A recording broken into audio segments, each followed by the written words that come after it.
施主在等待什么？望可望之事，待可待之人。大家好，我是晚风，好久不见。大家这个长假过得开心吗？这一期关于鹤唳华亭一直都说要做，但拖来拖去竟然拖到了现在。主要呢，一是因为鹤唳华亭一直在抄点的剧情呢不太合适剧透；二呢，确实因为上期视频被骂了，还有点其他的事情，觉得有点疲惫了，所以这一期呢就拖了蛮久。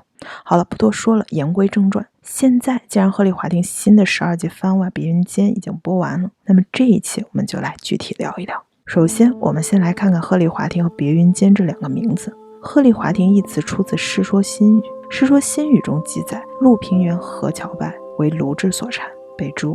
临行探月，欲闻华亭鹤唳，可复得乎？这讲的是西晋时河北大都督陆基吃了败仗后因谗言被诛，陆基临行前感叹说，想要再听那白鹤鸣于华亭之上，还可以吗？因此后来华亭鹤唳这个词就被用来感慨仕途的险恶与人生的无常。而别云间一词最早则是明末抗清志士夏完淳一首诗作的题目。这首诗写于作者被捕押解的途中，表达了国破家亡的无限悲愤和壮志难酬的万般无奈。所以说呢，鹤唳华亭的创作者们简直是在用这两个名字不遗余力地向我们暗示，这部剧就是一部妥妥的悲剧。别云间名为鹤唳华亭的番外，其实是释出了在原剧中被删减的玉带案和长洲案，并从细节处补足了皇帝与太子父子情的部分，以及文熙与太子爱情的部分。玉带案和长洲案分别着重刻画了五大王萧定凯和表兄顾逢恩这两位人物，而堂兄许昌平作为贯穿两大事件的线索人物是另一个重点。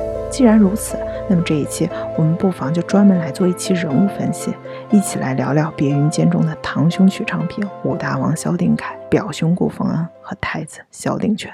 我们首先来看堂兄许昌平。堂兄是故事中唯一一个逃脱悲剧命运的人物，按照原著小说作者的话来说，他是故事里唯一一个由暗到明的人物。许昌平，前废太子的遗腹子，现皇太子萧定权的堂兄，他流落民间，隐忍20余载，一朝入仕于君王之侧，所谓的就是复仇。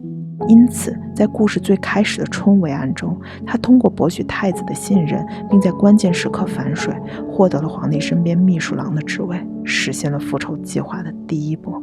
然而电视事件后，对身为仇人之子的太子许昌平却不禁开始萌生崇敬之情。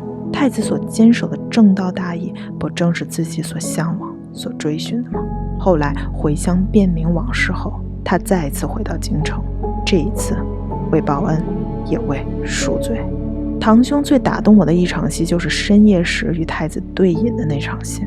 罗晋和王宇老师的这场表演真的太有味道，交杯换盏之间，把酒言心，试探、推辞、戏谑、坦诚，最后一个眼神，一个肯定，便是承诺了。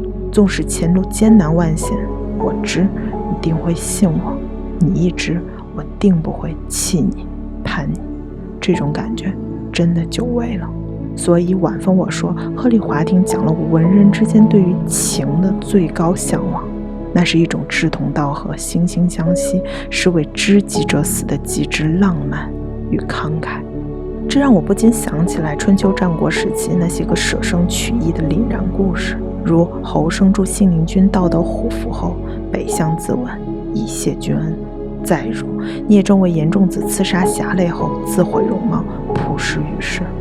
不过值得庆幸的是，不同于这些故事中的血脉喷张，太子与堂兄之间知己相交的故事拥有一个相对温情的结局。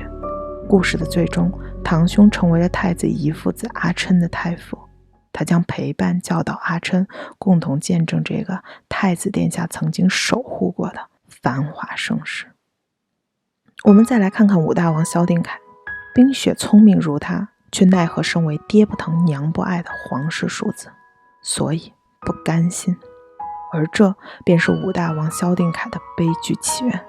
他既没有大哥作为长子的优越身份，也没有太子作为嫡子的尊贵血统，甚至连亲生母亲也因为分娩时难产，对自己分外不屑。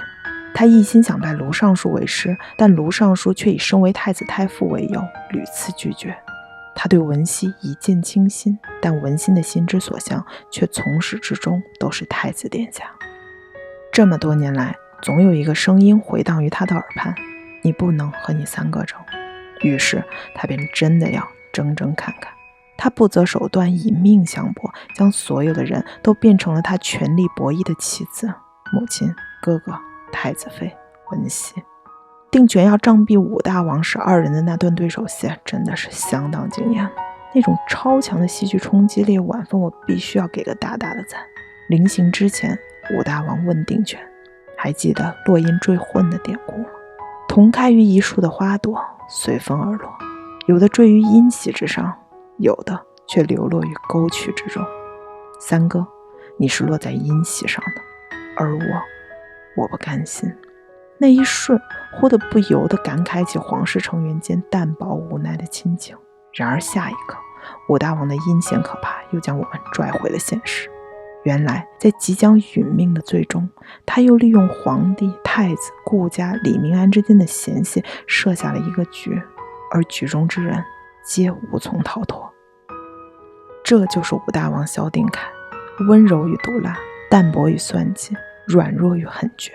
这些矛盾的特质毫无违和感地杂糅在他的身上，让人完全分不清哪些是真，哪些是假。所以这里我要点名表扬啊，新鹏把武大王演得太好了，从软毛蜈蚣害小绵羊到鹦鹉腹黑大 boss， 分分钟无缝切换，简直了。说到这儿，我又不禁要感慨一下我国影视圈的现状。你们瞧，一方面我们有这么多的好的有潜力的演员没有戏拍，而另一方面，观众又不得不忍受各路不会演戏的人员在屏幕上一路尬演。对此，我又有什么好说的呢？好了，这一期我们就先聊到这儿。关于表哥顾逢恩和太子萧定权，我们下期接着聊。放心，这次我会努力快点发的。